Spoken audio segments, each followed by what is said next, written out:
Bonjour à tous et à toutes. Eh bien, TOTV vous emmène aujourd'hui au 12e Festival international du roman noir, entre guillemets, La Frontière. Alors avec moi, j'ai Jean-Christophe Lopez. Bonjour Jean-Christophe. Bonjour.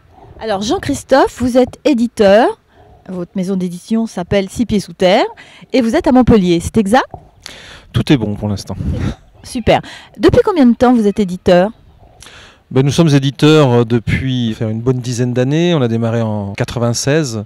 Donc voilà, on continue notre chemin depuis ces dates-là, où la maison d'édition a atteint depuis le mois dernier 150 titres au catalogue. Super. Alors, vous êtes donc éditeur en bande dessinée.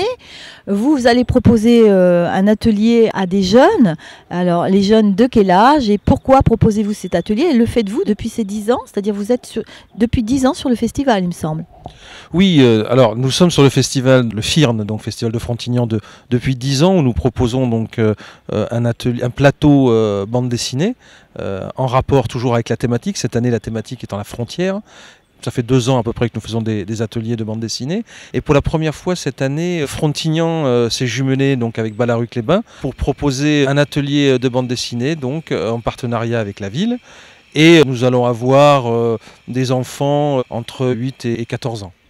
Alors, en général, les enfants adorent dessiner, mais la bande dessinée, c'est quand même quelque chose de pointu. Comment ça se passe avec eux alors? Alors, en fin de compte, les ateliers de bande dessinée, comme nous le concevons avec Gilles Rochier, c'est plutôt comme vraiment un outil pédagogique, comme une mallette pédagogique.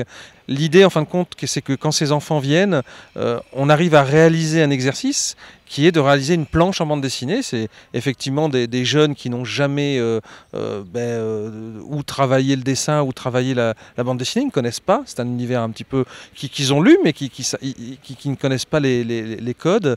Et donc nous, on va leur décrypter un peu tout ça. On va leur expliquer comment on peut raconter une histoire en cases, puisque c'est ça l'outil. Et on va voir qu'à travers cette petite mallette pédagogique, les enfants souvent sont assez surprenants et surtout quand ils ne savent pas dessiner. Parce que le problème, c'est que quand ils savent dessiner, ils vont s'attacher à faire un beau dessin.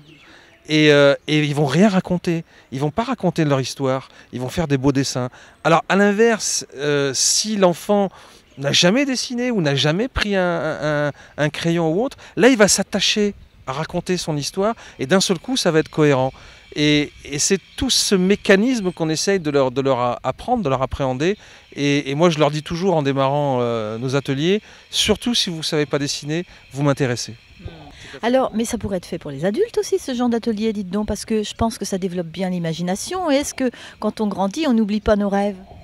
Non, on fait aussi des ateliers pour les adultes, malheureusement dans des publics, ce qu'on appelle les publics sensibles ou spécifiques, puisqu'on intervient en centre de détention.